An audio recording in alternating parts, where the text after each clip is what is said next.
আসসালামু আলাইকুম প্রিয় ভিউয়ার্স, সবাই কেমন আছেন? আলহামদুলিল্লাহ, আল্লাহর রহমতে আমিও ভালো আছি। ফুলবাগানে পাশ দিয়ে যাচ্ছিলাম, নানা দেখে ডাক দিল, নানা আসো, কিছু ফুল নিয়ে যাও। তো ভাবলাম নানার ফুলবাগানটা ভিডিও করি। আলহামদুলিল্লাহ, নানা ফুলবাগান করে অনেক লাভবান হয়েছেন। তবে রমজান মাসে ফুলের চাহিদা কম, তাই একটু ডাউন ফুলের বাজার। ফুলের দাম ডাউন হলেও সরেনি নানার মুখের হাসি।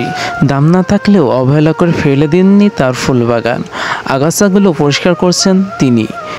কাজ করতে করতে হঠাৎই উঠে চলে গেলেন এক ভাই হাতে কাঁটান নিয়ে। লাল একটি ফুল কেটে সাইজ করে নিয়ে চলে আসছেন এবং বললেন, এটি আমার তরফ থেকে লাল গোলাপ ফুল। এরপর পরই নানা দেখে 3টে গোলাপ কেটে নিয়ে এসে বলছেন, আমার বাগানের সবচেয়ে দামি ফুল। এই হচ্ছে আমার নানার ফুল বাগান, যেখান থেকে তিনি হাজার হাজার টাকা আয় করেন এই ফুল থেকেই।